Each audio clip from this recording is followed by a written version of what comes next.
नमः शिवाय गुरवे सच्चिदानन्दमूर्तये निष्प्रपञ्चाय शान्ताय निरालम्बाय तेजसे। हरिओम प्रभु जी, आज के इस प्रश्न परिषद में आप सबका स्वागत है। आज का प्रश्न भावनगर से नगीनदास पीठवा जी का है। उन्होंने पूछा है, मन की 3 शक्तियाँ स्मृति, कल्पना और चिंतन तथा अनुग्रह एवं उपघात। ये उपघात शब्द तो हम पहली बार सुन रहे हैं। अनुग्रह एवं उपघात माने क्या है? अनुग्रह एवं निग्रह ये हो सकता है, तो ऐसे ही समझेंगे। उपघात या तो उसके लिखने में कुछ मिस्टेक है या हमारी कुछ समझ में मिस्टेक है। उपघात माने क्या है हमें पता नहीं। मन की 3 शक्तियाँ, हाँ ये बात सही है कि मन की 3 शक्तियाँ हैं जो स्मृति, कल्पना और चिंतन इस नाम से कही जाती है, तथा अनुग्रह एवं निग्रह इसका अर्थ क्या है, माने क्या है। देखो, हमारे अंतःकरण चतुष्टय को, अंतःकरण के 4 विभागों को, माने कि 4 खाने नहीं है ऐसे।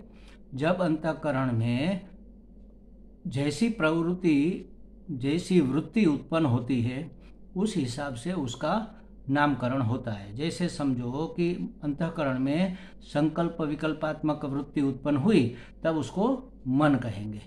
जब उसमें कोई निश्चय हो गया कि नहीं ये करना है और ये नहीं करना है, या तो ये होना चाहिए या नहीं होना चाहिए, कोई निश्चय हो गया, निश्चयात्मिका बुद्धि ही, तब उसको बुद्धि कहते हैं। बस उसी तरह चित्त, अहंकार, ये 4 विभाग है उसके।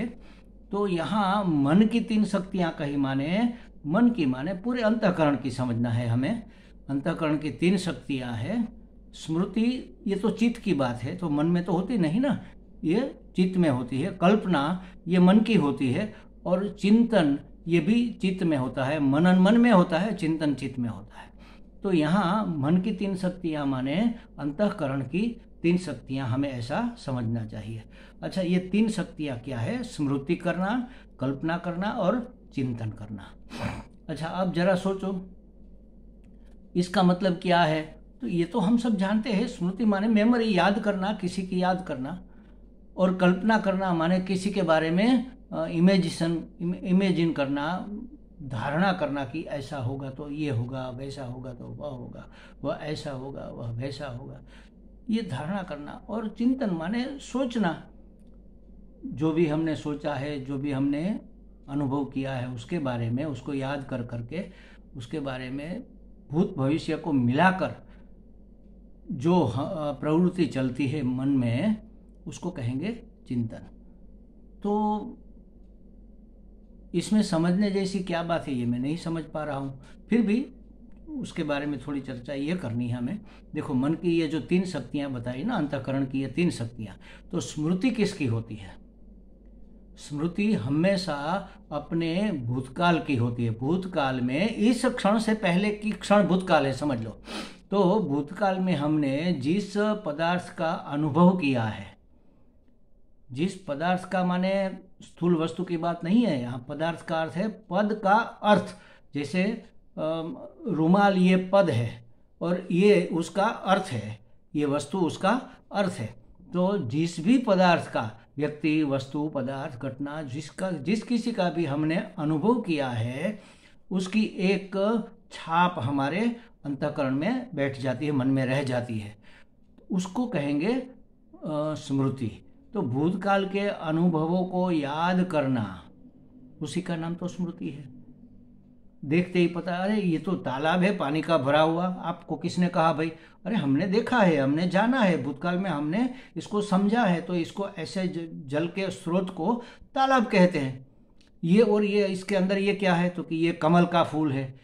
गुलाब का फूल क्यों नहीं है, कमल का क्यों? अरे हम जानते हैं, इसको कमल कहते हैं, हमने सीखा है, हमने समझा है, इसको हमने सूंघा भी है, स्पर्श भी किया है, हम उसको उससे परिचित है। तो जो भूतकाल में हमें किसी भी पदार्थ की जो अनुभूति हुई है, जो अनुभव हुआ है, वह हमारे चित्त में संग्रहित रहता है। तो स्मृति हमेशा भूतकाल की होती है, भविष्य की स्मृति कैसे होगी? वर्तमान तो है ही है, उसमें स्मृति, वर्तमान तो एक क्षण मात्र का, क्षणार्ध मात्र का है। इस क्षण से पहले की क्षण भूतकाल हो गई, इस क्षण से बाद में आने वाली क्षण भविष्यकाल हो गई। तो वर्तमान में तो स्मृति का कोई प्रश्न नहीं है, स्मृति बनी रहती है, मतलब भूतकाल की स्मृति बनी रहती है। तो ये मन की ये शक्ति जो भूतकाल में हमने अनुभव किया है, उस स्मृति के आधार पर हम वर्तमान में व्यक्ति, वस्तु, पदार्थ, घटना को रिलेटेड हो सकते हैं, रिलेशन उससे संबंधित हो सकते हैं, और तभी हमारा व्यवहार चलता है। अगर समझो कि रात को कोई, हमारे गुरुजी ऐसा कहते थे, दादा गुरु खास करके कहते थे कि रात को कोई सो गया और सुबह में उसे याद नहीं रहा कि कल में क्या था। अगर डॉक्टर सोता है तो डॉक्टर ही उठता है, इंजीनियर सोता है तो इंजीनियर ही उठता है, क्योंकि उसको भूतकाल का पूरा अनुभव अभी याद है। उसने जो इंजीनियरिंग में पढ़ा, इंजीनियरिंग माने क्या क्या इंजन होता है, क्या मैकेनिज्म होता है, क्या टेक्निक होती है, और मैं कौन हूँ, मैं इंजीनियर हूँ, मैं यहाँ जॉब करता हूँ या अपना व्यवसाय करता हूँ, सब उसको याद है। जो सोता है वही जागता है। तो ऐसा कब हो सकता है? जब भूतकाल की स्मृति रहेगी तब। तो भगवान ने कृपा करके हमारे अंतःकरण में, हमारे मन में ये स्मृति की शक्ति दे रखी है।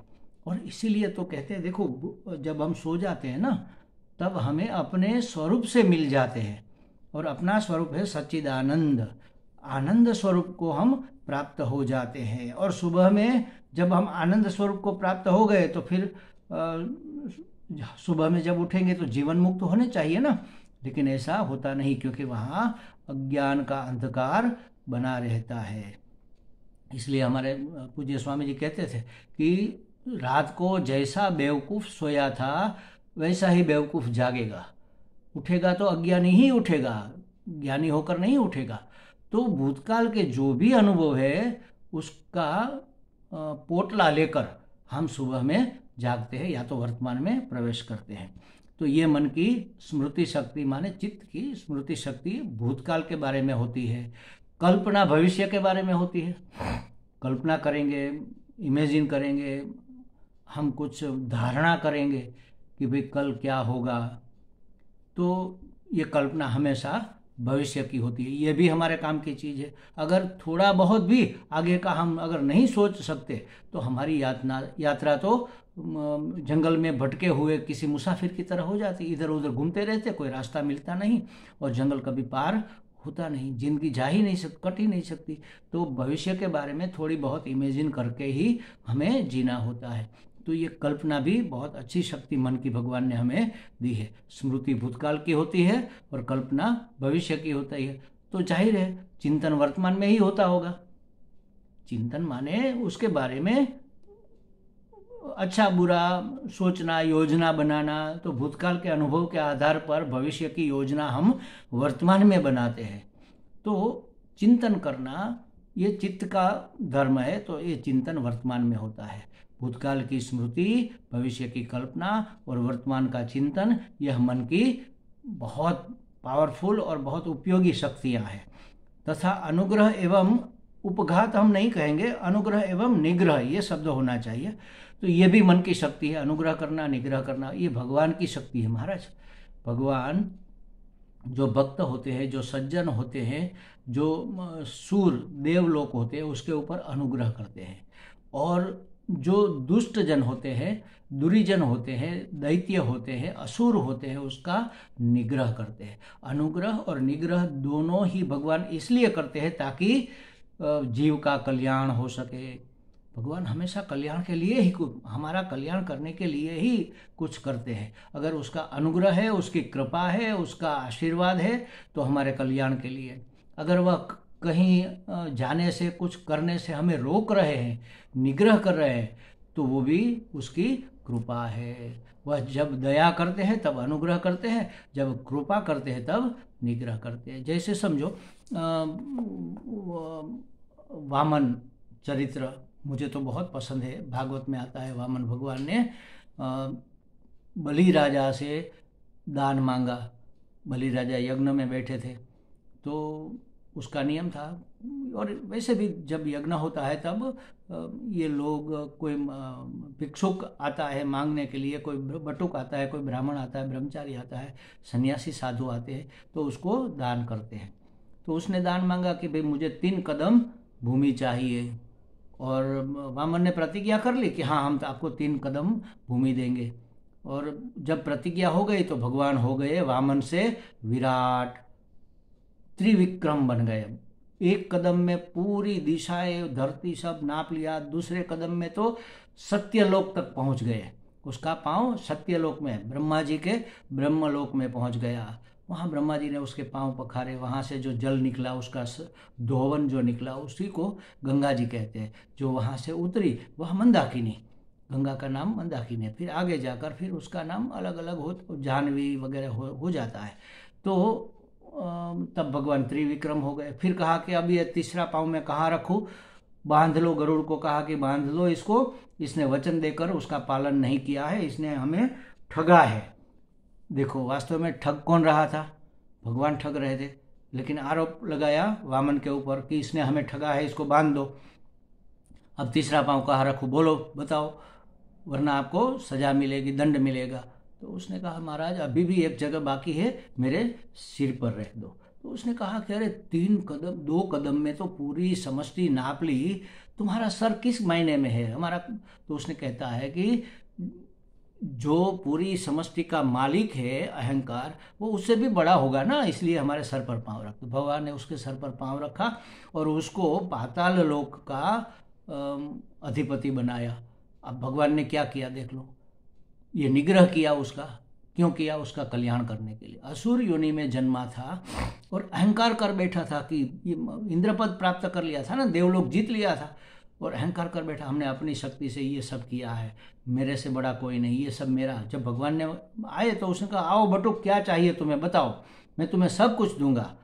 हम देंगे कब, जब हमारा होगा तब ना। वास्तव में तो हमारा कुछ है ही नहीं, जो है सब परमात्मा का ही है। कस्यस्वित् धनम, ये धन किसका है, किसी का नहीं है। किसी का नहीं माने ईश्वर का है, परमात्मा का है। उसकी योजना के लिए उन्होंने यह निर्मित किया हुआ है। धरती, धन, दौलत जो भी है, स्वर्ग तक, लोक परलोक सब परमात्मा का ही है। वह कृपा करके हमें इसका उपयोग करने के लिए देते हैं। लेकिन उसने अहंकार किया कि यह मेरा है, मैं तुम्हें दूंगा, मांग लो जो चाहिए मैं दूंगा। तो उसका अहंकार खंडित करने के लिए भगवान ने उसका निग्रह किया। देखो, और भक्त के ऊपर अनुग्रह करते हैं, दया करते हैं, और इसके ऊपर कृपा की। कृपा माने थोड़ा कठिन होता है, कृपा का निग्रह होता है। तो भगवान सज्जनों का अनुग्रह करके पालन करते हैं और दुर्जनों का निग्रह करके पालन करते हैं। बस यही चीज हमारे अंदर भी है, अनुग्रह और निग्रह हम भी करते हैं। किसी के ऊपर दया करते हैं, किसी के ऊपर कृपा करते हैं। अनुग्रह माने अनुरोध, निग्रह माने निरोध। किसी चीज को हम रोकते हैं, हमारे मन में कितने प्रकार की वासनाएं पड़ी हुई है। सभी वासनाएं अच्छी सद्वासना वासना नहीं है, ज्यादातर तो दुर्वासना है। अगर उसके हिसाब से सब लोग चलने लगे तो महाराज यहाँ तो नरक बन जाए। वैसे भी बन ही गया है, नरक बन जाए, मनमानी सब करने लगे तो। लेकिन हर एक लोग अपने मन का थोड़ा निग्रह करते हैं, मन को कंट्रोल में रखते, संयमन करते हैं उसका। तो ये संयम करना यही निग्रह है, और उसको प्रोत्साहित करना, अनुरोध करना, ये है अनुग्रह। तो ये 5 शक्तियाँ भगवान ने हमारे मन को दी हुई है, जिसके कारण हमारा जीवन सुचारू रूप से चल सके। हमें लगता है नगीन दास जी को कुछ स्पष्टता हो गई होगी। हरि ओम।